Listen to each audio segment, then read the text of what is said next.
Hello, I'm Seba, one of the many caretakers of the Maya forests and their culture as well. Today, I'll be joined by Ismael Meme, an expert in the Maya language. Language is key to a people's identity. It gives names to their concepts, sounds, and expressive richness. In Mexico, Nahuatl and Yucatec Maya are the most widely spoken indigenous languages. In 2020, nearly 800,000 Maya speakers across Yucatan, Campeche, and Quintana Roo communicated effortlessly despite regional variations. This contrasts with Nahuatl, which shows greater regional diversity. Mérida, Yucatan, is the state capital with the highest number of indigenous language speakers in the country, surpassing any other municipality on the peninsula, which demonstrates the vitality of the language in urban settings. A large portion of the population carries Maya surnames. Let's listen to Professor Ismael as he shares how the most common ones sound.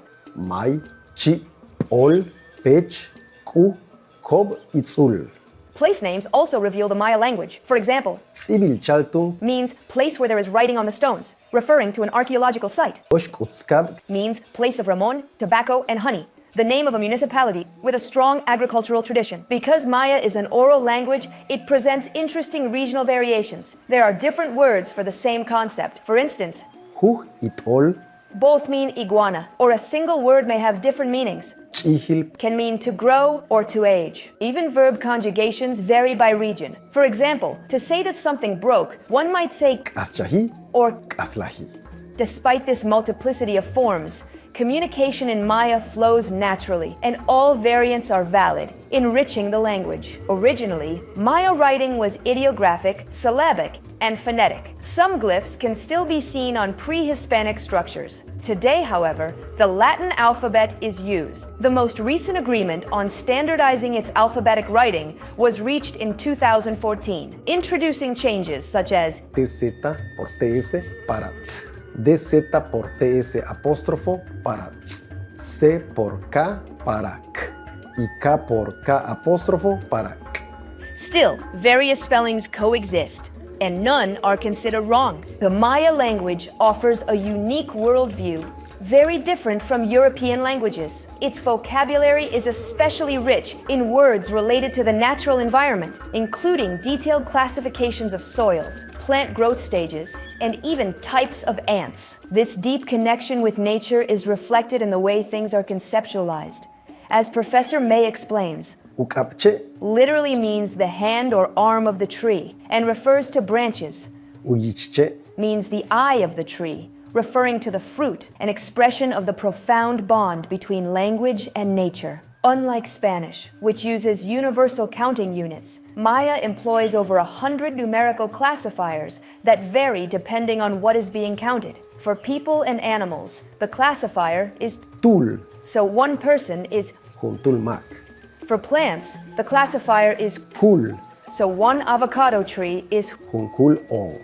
But when referring to the avocado fruit itself, one says Jumpel Ong. since El, is the general classifier for objects. Fascinating, isn't it?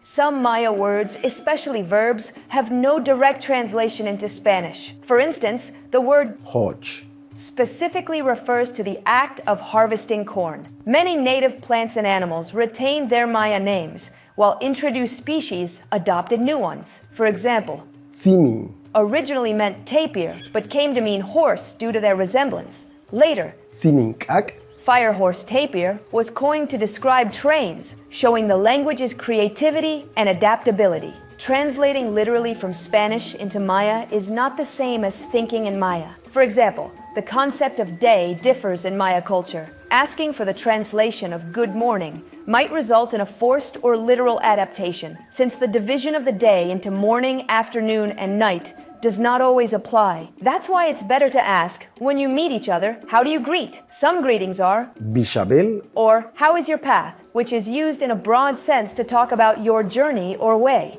Bashkawalik, Is similar to what's up, and is used to ask about any relevant news.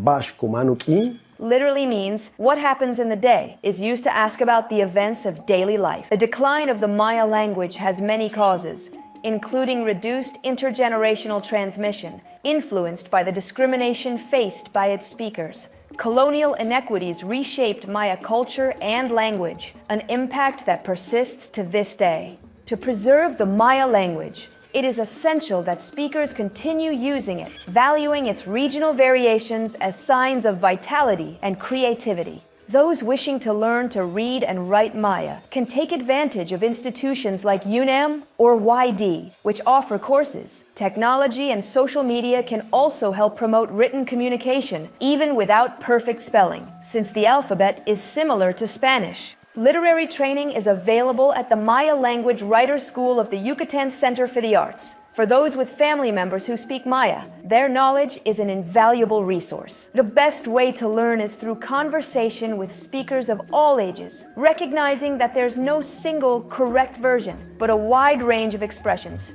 Finally, if you're not a speaker but wish to help, promote the use of Maya, respect its speakers, and combat discrimination, because appreciation and respect are essential for its preservation.